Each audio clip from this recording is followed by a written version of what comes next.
Salam alaikum. J'espère que vous allez bien. Moi, ça va. Alors, reprenons la suite des histoires des prophètes. Donc, aujourd'hui, ce sera l'histoire d'Idriss, alayhi salam.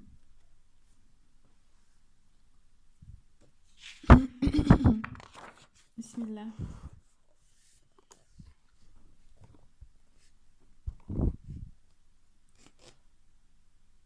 À la mort d'Adam, alayhi salam, et celle après lui de son fils, Shit, Seth, qui fut lui aussi investi de la charge de la prophétie, le ciel et la terre pleurèrent.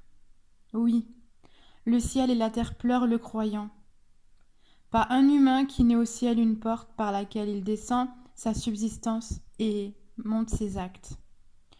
Quand l'homme vertueux trépasse, la porte qui lui est réservée se ferme et le pleure, car il lui manque. Sur terre aussi, le lieu où le pieux avait coutume de rappeler Dieu et de prier, le pleure. Du temps du prophète, on disait que la terre pleure le croyant pendant 40 jours. Cette relation entre les bons serviteurs, prophètes ou simples hommes, et ces créatures de Dieu n'est pas chose étrange. Car bien qu'ils soient des créatures foncièrement faibles, ces hommes surent s'acquitter de la lourde tâche et se charger du dépôt. Que le ciel et la terre refusèrent d'assumer. L'obéissance, le choix de faire le bien et de s'abstenir du mal. Le ciel et la terre déclinèrent cette mission, de peur de subir le châtiment de Dieu, s'ils venaient à faillir à leur engagement. L'homme, lui, accepta la proposition, et Dieu lui vint en aide toutes les fois qu'il est sincère et veut faire le bien. À leur mort, Adam et Seth laissèrent à leurs enfants les feuillets que Dieu leur avait révélés, lesquels contenaient des recommandations, des orientations et des mises en garde. Ils ne pouvaient se passer de la révélation s'ils voulaient préserver la paix de l'âme, cheminer dans le monde, le peupler et s'asseoir leur autorité en toute clairvoyance. On raconte que 6 générations s'écoulèrent avant que Dieu n'envoyât un nouveau prophète. Il s'appelait Idriss, Enoch. Il fut nommé ainsi car il étudiait beaucoup les feuillets descendus sur Adam et son fils Seth, et possédait un savoir étendu. Il fut d'ailleurs le premier homme à écrire avec un roseau, après Adam alayhi salam, mais également le premier à avoir introduit l'usage de tailler et de coudre les vêtements, car avant lui, les hommes utilisaient les peaux des bêtes qu'ils tuaient pour s'habiller. Un prophète ou un messager n'est pas suscité par Dieu pour détourner les gens de la vie ici-bas, blâmer le monde et appeler à y renoncer. Non. L'homme fut créé et placé sur terre pour préserver sa beauté, fonder la civilisation, connaître Dieu, maîtriser son ego, évoluer dans les voies ascensionnelles de la spiritualité,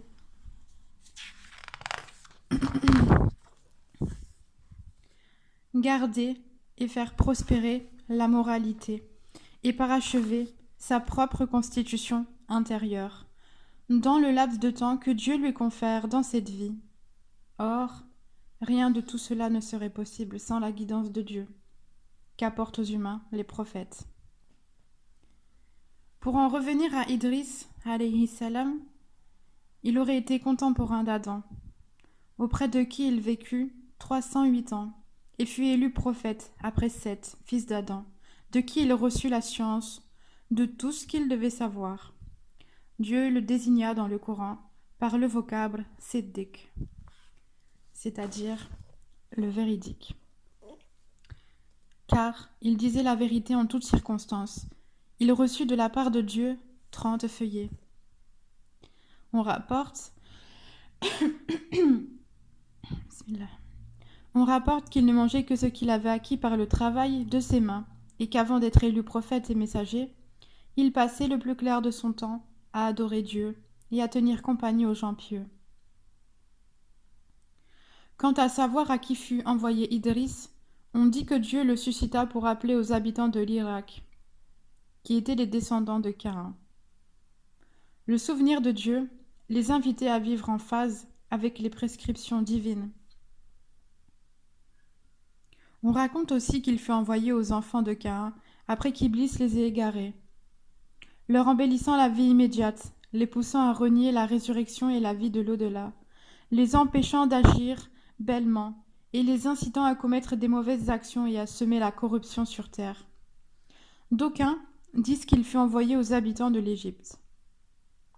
D'autres prétendent qu'il vivait au début à Babel, en Irak, et qu'il émigra avec ses disciples en Égypte, pour fuir les corrupteurs. Qu'en est-il réellement ? Idriss a-t-il reçu la prophétie seulement pour maintenir le souvenir de Dieu et servir de guide aux enfants d'Adam, qui étaient tous croyants, ceux-ci n'ayant commencé à s'écarter de la voie de Dieu qu'au temps du prophète Noé, pour corriger les déviations apparues au sein de l'humanité à son époque ? Là encore, il n'y a pas accord entre les savants. Par ailleurs, selon ce que rapportent les érudits et les exégètes, Idriss fut le premier à porter les armes pour combattre.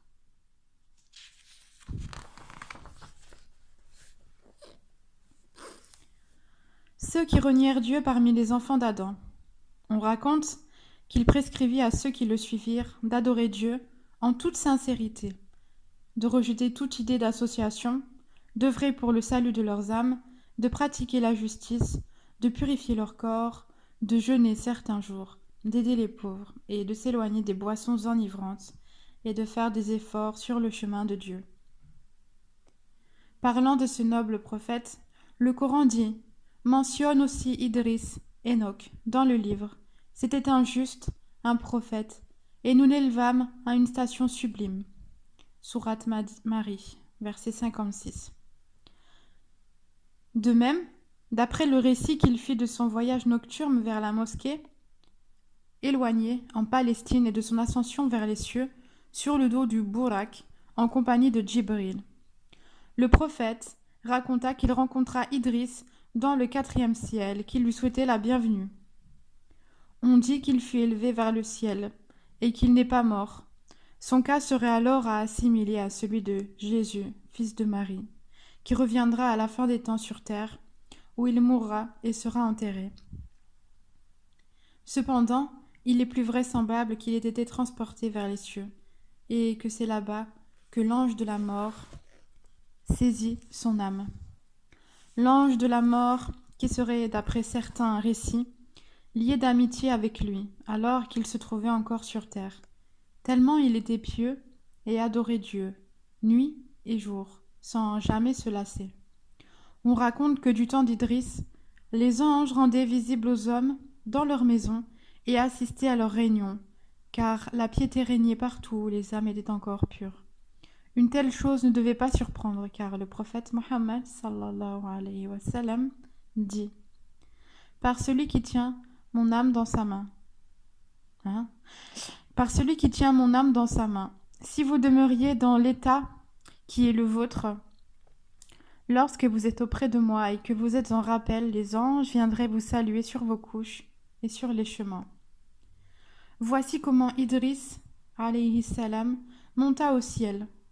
Idriss déployait tous ses efforts pour apprendre aux gens à faire le bien et à se détourner du mal, quand il n'était pas occupé à prêcher les hommes pour les éloigner des chemins tracés par Iblis. Il se consacrait à l'adoration et aux exercices spirituels. Et même lorsqu'il vaquait à ses tâches quotidiennes, il évoquait le nom de Dieu. Ainsi, lorsqu'il faisait de la couture, il ne piquait pas un tissu avec son aiguille sans proclamer la transcendance de Dieu. De telle sorte qu'à la tombée de la nuit, il n'y avait sur terre pas homme ou femme qui ait fait plus de bien que lui. Dieu lui révéla alors un jour qu'il placera chaque jour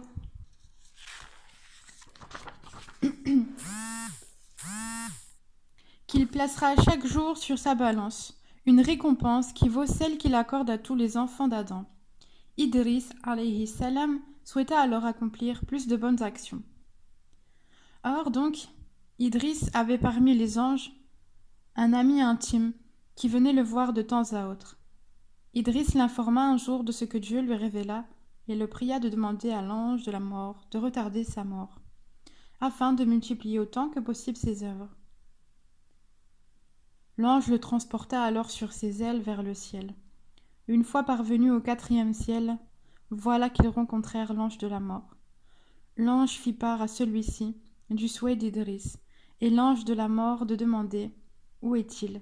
Car quand je reçus l'ordre de prendre son âme au 4e ciel, et je me dis « Comment est-ce possible alors qu'il vit sur terre ?» L'ange répondit qu'Idriss était avec lui. Et c'est ainsi que ce prophète trouva la mort au 4e ciel. Mentionne aussi Enoch dans le livre. C'était un véridique et un prophète, et nous l'élevâmes à un rang sublime. Coran, sourate 19, versets 57-56. Et c'est déjà fini. C'était rapide cette petite histoire. J'espère que ça vous a plu. Prochaine lecture, Noé. Salam.